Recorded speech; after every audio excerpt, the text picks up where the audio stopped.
How's it going, guys? So back today, I'm going to start with a quick little update on the O2. So I got my halos wired up finally, or properly wired up this time. So that's on.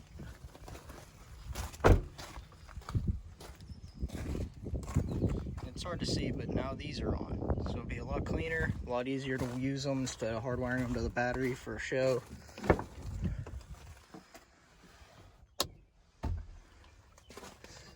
But main purpose of today's video is we're going to be getting into comparing the intakes. So I did get the one for the 17. It is on. I've had some experience driving it, so I'll get into that. But first we'll talk about this one. You've seen it before after I installed it. It's the S&B. And actually, before we jump into that, I'll start off with the K&N. K&N was definitely an improvement over the stock intake for the throttle response of it. When I first got the truck, I literally went down the road from the dealer to the parts store and ordered one. And then I started doing my research and realized open air filters are not the way to go. They added sound, so it did what I wanted it to for all appearances, but when you get down to the numbers, it really wasn't there. You want a closed intake to get the real performance gains from it. And that, if you're just looking for sound and throttle response, K&N cheap, that'll be your go-to. Now this one, overall, this is a really nice kit. I have my fan shroud cut out from the K&N. I don't know if it would have had to been for this one, so I'd hope not, because it is thinner there, so it might have cleared, but it may not have. So I mean, that's not a real big issue. It's just trimming, and eventually this will get swapped to E-fans anyway, so that doesn't even matter. But over the K&N, I gotta say it's definitely worth it. The install is pretty straightforward. It's really not much different than the K&N as far as install. You do have to take the factory base plate out, which I kind of got screwed and a couple of my bolts snapped. But it's a 20-year-old truck, you're gonna have that.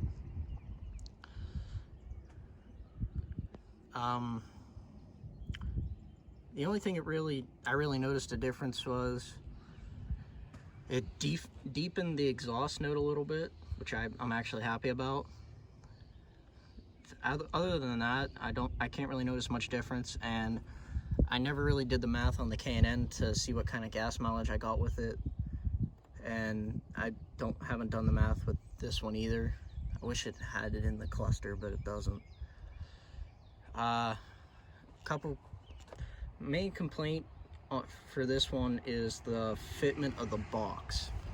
If you'll notice here, like around the top, there's a pretty good gap that it's kind of inconsistent all the way around. It's got a little bit of one there, it's got a pretty big one over here, and then there's next to none up here. And there's a pretty big one over on this side. So it doesn't seal that great, but again, if you're looking for one step up from a K&N and two steps up from factory technically, this would be perfect. And even this plate that goes into that adapts from the box to the MAF sensor has a pretty good gap around it and no real seal. And if you can see, you can a little bit, like right here, it has a very big opening for air around, or for the box. It's not a great seal, obviously. I mean, I can fit my hand down in there. So it's still getting some heat from the engine bay. And it gets a lot dirty, and I actually wiped it off before I started the video, but I mean, you can still see a good bit of stuff on the inside that I couldn't get. So overall, I'm happy with it, but I'm not gonna highly recommend it. It is cheaper than the Volant, which is what I have on the 17, and we'll get into that in a second. Yeah, if they had a better box, or a better fitting box, I would be 100% behind this, because it is cheaper than the Volant. And then I was actually able to sell my K&N, and that actually paid for most of this, so it worked out well. So overall, probably like a 7 out of 10, 8 out of 10, because it's really nice. It just, the box doesn't fit perfect. Now, that's pretty much gonna sum it up for the S&B. Now, if you guys want to see what a 10 out of 10 looks like, we'll come to this one. And Volant, they knocked it out of the park. They actually, there's a gasket for in between the lid and box, so it seals up real nice. I got the power core, which that is what makes it more expensive, and they do have a couple cheaper filter options if you just want to jump to the better 10 out of 10 intake, but that's completely your choice. It's actually nice. They give you 3 different color options for the inlay for the lettering. I went with the blue just because it matched the filter and the truck's blue, and they also include white and red. As far as the box fitment goes, it's got a tighter seal for the around the fender bay, or yeah, the fender like cutout intake section, whatever you want to call that, down in there. It has an opening on the front and an opening on the bottom, so you're getting air from the factory place plus 2 others. And that filter is just massive. If you follow me on Instagram, I posted a better picture of the actual filter, and if there's any dirt getting through that, I think you have a problem somewhere else, because that thing is just massive, and they do stand behind it 100%. Now this one, it kind of came with this little T to keep the lines off the intake itself so they don't rub or anything, which I think is nice. And even this, the fitment of the adapter plate to the tube is so much nicer than the S&B's. It bolts in, and it's actually a pretty flush seal, and you have the coupler coming almost directly up to it, so it's a pretty solid seal. You're pretty much only getting the air that's being forced in from driving down the road. And then these I was a little worried about, the PCV, whatever, can't think, whatever the hoses are called. I was a little worried about them because they don't have any type of clamp or anything, even on the engine side. But I mean, I've hammered on it a little bit to see what this truck will do, and they're still there. They're not leaking. So I guess there's enough suction against them or vacuum in the intake that'll keep them on and not blow off. This, I can't really compare these performance-wise because they're 2 totally different trucks. This is a 5.3 6-speed. That's a 6.0 4-speed. And this has 342 differential. That has 410s. So they're very different trucks to drive. But I can verify that this is a huge improvement over stock. I'm actually quite surprised how much the stock intake quieted this truck down. Like when I laid into it, you could barely hear it. I mean, you went, but you didn't really know you were going. Now this one, it actually takes off pretty good, and you hear it. It almost sounds like I have an exhaust on it, which will be probably one of the next things I do to this. So yeah, being how last video I said I'm probably not going to be making 2 more, yeah, that was a lie. It's too much fun upgrading these things to not spend money on them. But taillights, if I got to decide if I'm going paint matched or black, and those will be coming soon. And the exhaust, which I'm going with the Borla Attack catback, and I'll probably let that be for a while, and someday I'll get long tubes for it to kind of get some more performance and match up with the other one a little more. But for now, I'm very happy with this intake. If need be, or if something happens to the S&B, I will be changing it to a Volant. But again, nothing against Volant. It's a really nice intake for all it is, and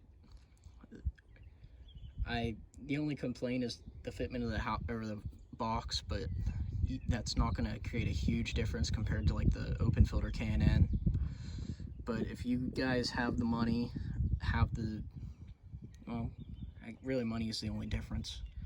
But yeah, if you can swing it, go for the Volant.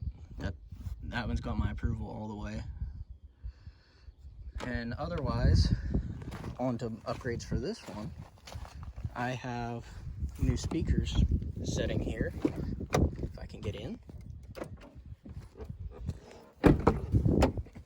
I already put some Rockford Fosgate 6.5s in the rear, and they are 3-ways. They sound great so far. I can't wait to get the rest of the sound system in. And right now I'm only doing speakers, but I'm looking at head units, and I found a JL Audio Stealth box to put 2 10s under the rear seat, which they're like the only company that makes stuff for under seat for an extended cab. But I think it'll sound really good even with just the speaker upgrades. And here for the front door I have sitting, which I'm going to install after this video, are 5-way Kenwoods for the front doors. And I think they're going to sound really good. And I can't remember if I mentioned this in the last video, but the only reason I'm really upgrading right now is the sound. I mean, the sound system in this truck is very good for a factory sound system. But when the bass hits, or like any songs with heavier bass in it, it muddies the rest of the sound when it hits. Which, I mean, it's understandable because these speakers are only 1-way to my knowledge, maybe 2-way. And so when it hits, it drowns everything else out. But these should give the upgrade that I need to just keep going. And then once I get a new head unit, or if I put an amp in for the subs and just run the speakers to the amp, then it would upgrade these very nicely, or complement these, I should say. But either way, I think these are going to be a huge upgrade. And then I have Pioneer tweeters that I'm going to put in the dash corner, which they're a lot smaller than I kind of thought they would be, but I think they're going to go with these very nicely. I was going to get Scar Audio tweeters, but I just went with these instead. Since I was ordering from Crushfield, I just put it all in one order. And once I get those mounted up, that'll bring the high sounds better when the windows are down and everything. And then you'll feel the bass down low with these speakers and the ones in the door. So I'll get those in and kind of roll with it for now. And then once I decide on a head unit, I have an Alpine, which has the two I'm looking at are Alpine and Sony. They both have built-in amps, but the Sony puts out more power, which would be better for these speakers. And the Alpine puts out less power, but it also has a controller that I can hook up lights and winches and stuff and control them right from the radio, which I think is pretty cool. So I got to decide if the sound is more important or the control of the aftermarket accessories is more important. Either one, I'm sure, is going to be a huge upgrade over the factory output, but I just gotta think of which is more important to me. Because, I mean, if I go with the Alpine, then I won't have to have a bunch of switches or try to figure out a switch panel like I did in the O2. But if I go with the Sony, then the sound system is going to be even better, and I wouldn't have to mess around with swapping wires around to an amp to the speakers and then just run the amp to the subs. So we'll see, and I guess that's pretty much it for now. Once the rest of the parts come in, I'll get up another video for you guys. Probably if I do the exhaust, then I can compare exhaust notes between the Attack and the O2, because they're both, I have a feeling they're actually going to be kind of similar. I've listened to a couple videos of the Attack already, and it sounds like it's going to be pretty cool. And for the taillights, I gotta decide what I think is going to look better. If you guys have any ideas, feel free to comment. I haven't really seen really any of this dark blue paint matched, so if you guys have any pictures or any links, I'd appreciate it. Alright guys, till next time.